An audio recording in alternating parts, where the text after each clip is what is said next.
Hello and welcome to Eye on Africa. I'm Clarisse Fortuné and here are the top stories from across the continent. At least 40 people have been killed in Sudan after an attack on a funeral in the city of El-Obeid. The war, which has already claimed tens of thousands of lives and displaced millions, is now spreading to new areas, fueling fears of an even deeper humanitarian catastrophe. As South Africa prepares to host the G20 summit, major trade shifts are taking shape.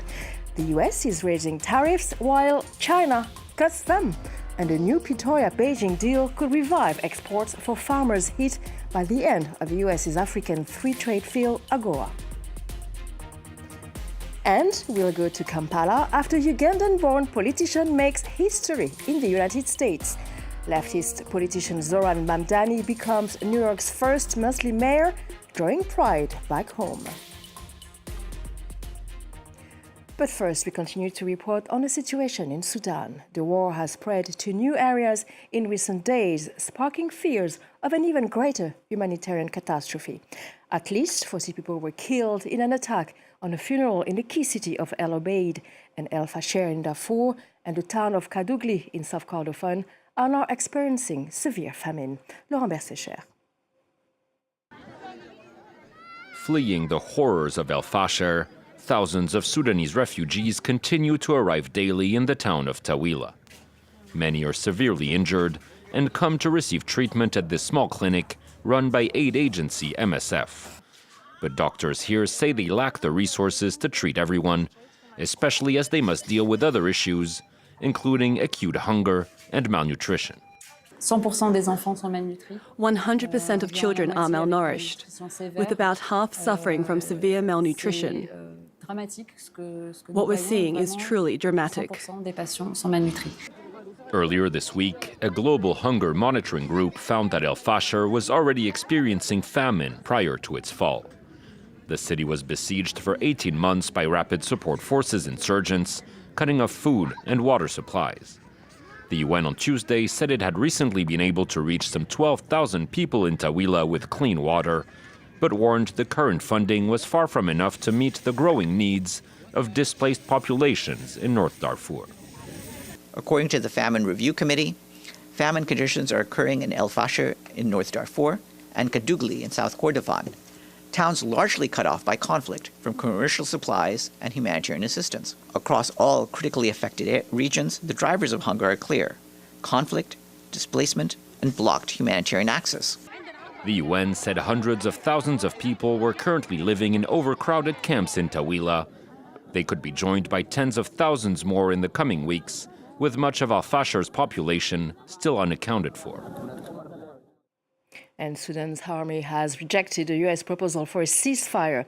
International politics professor Sharaf Srinivasan told France 24 earlier today the reasons why it will continue its fight against the Rapid Support Forces paramilitary.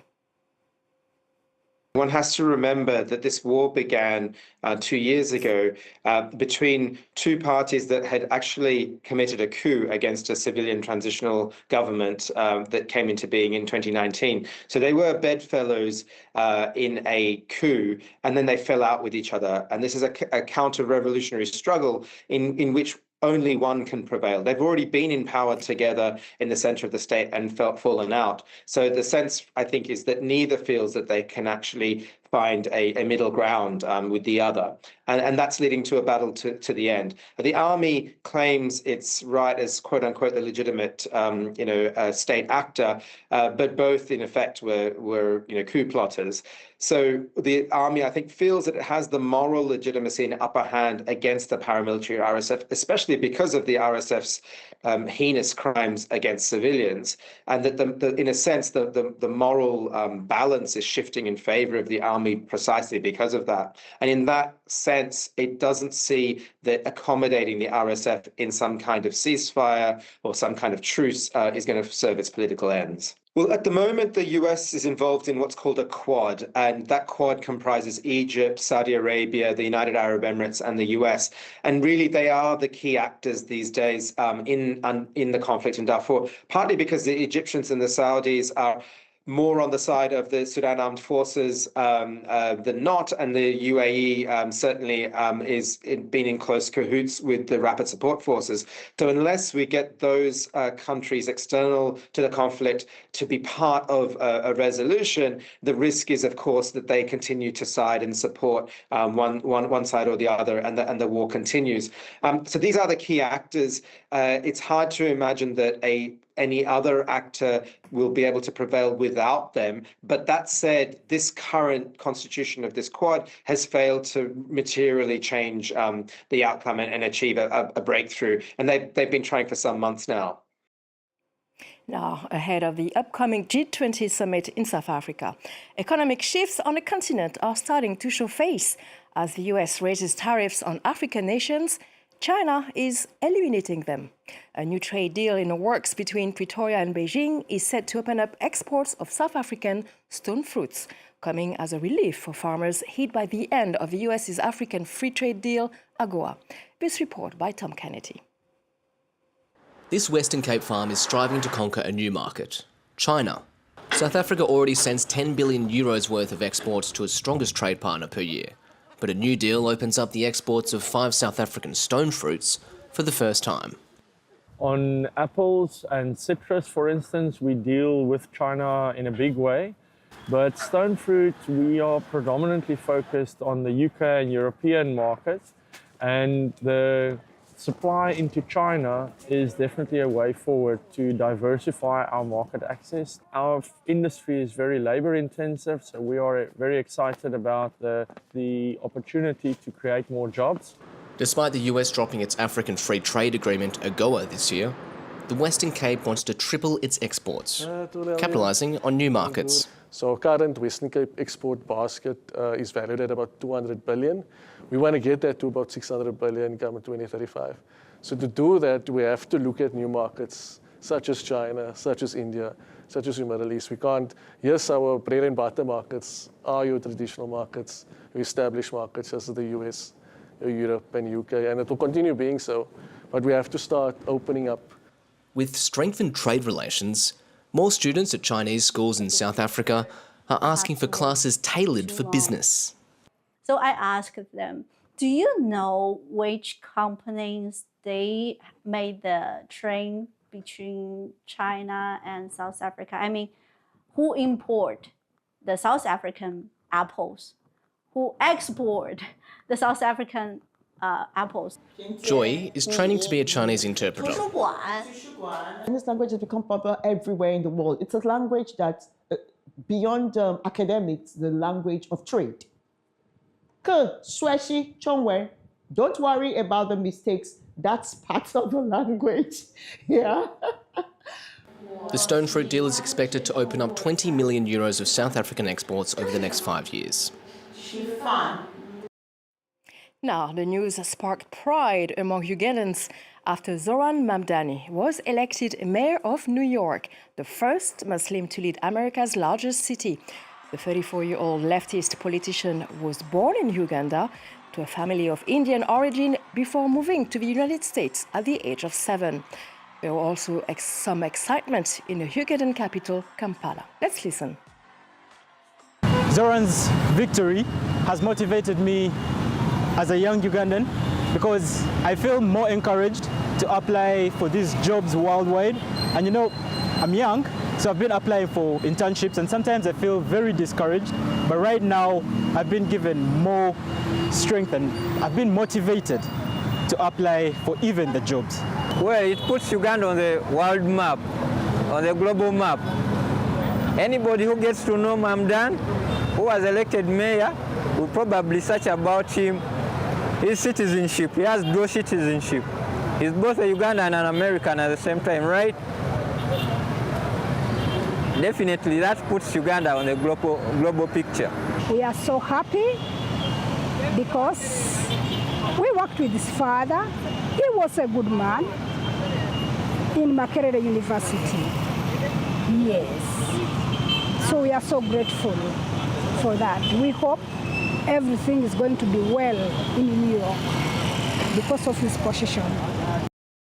There's Zoran Bamdani making Ugandans proud. Now to South Sudan, where a blind football team has achieved a remarkable milestone, winning its first international tournament, marking the culmination of 5 years of grassroots efforts to build the sport from scratch. A powerful story of resilience and teamwork.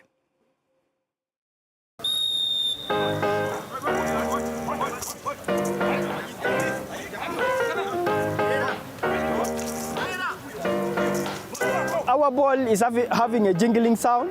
When you throw it down, it rolls, you can be able to hear it. And in most cases, we tell our players to be paying attention to the ball and listening to the guides, because this is the center of the whole sport.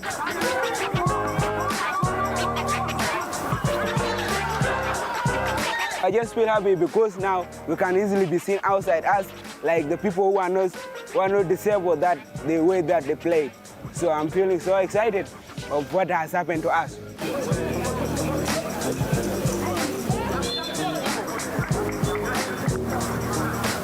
It's really an exciting movement, not for only me, but for people back home, especially the community of people who are having different types of disabilities, and for disability movement.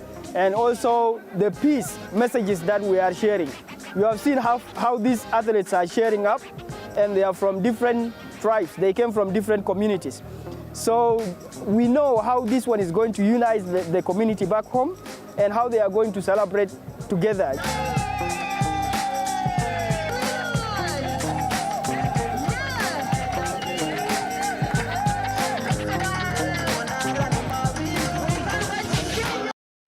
An inspiring story to conclude today's edition of Eye on Africa. Thank you for joining us, and we hope you do so again.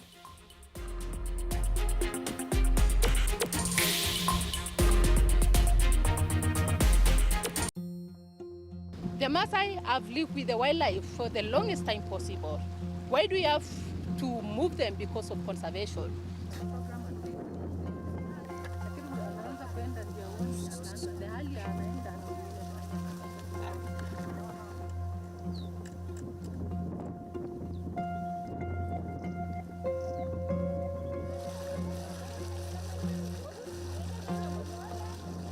Natural model is all about mix, whereby people, livestock, wildlife live together. From Naturalite, it's a Maasai name, which means coexisting. Another unique thing about Naturalite, it's the first conservancy that is formed, governed, and managed by the community.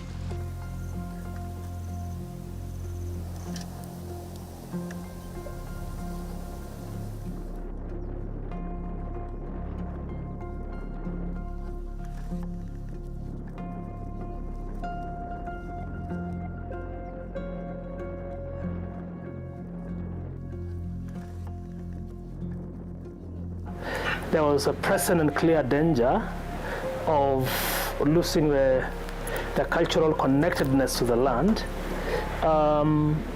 We also saw a very, very serious threat that we might lose the land which contained all our stories for living, this land where the bones of our ancestors are buried. So that's why we said, look guys, let's pull together and create a conservancy.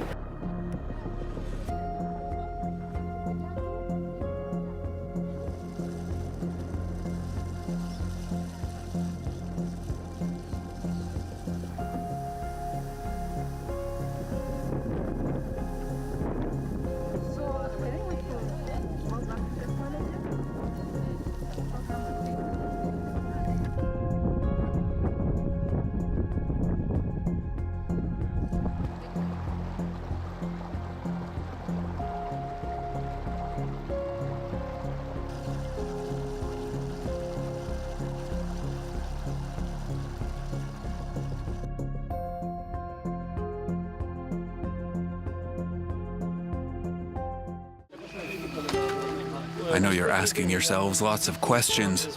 Why did war break out in Ukraine? Why all these deaths? During these 4 days, we're going to reflect together on a more just way of living.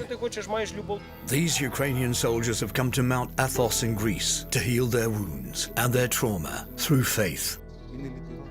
As prisoners, we had nothing. We looked for solutions, answers, and in the end, we turned to God. On this sacred mountain, religion guides their path, and above all, keeps these men going.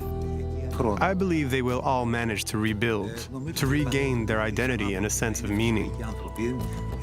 But it will take time. After their monastic retreat, several are expected to return to the front lines. The weight I was carrying has finally lifted. I'm leaving with new energy, nourished by prayer. Watch Reporters on France 24.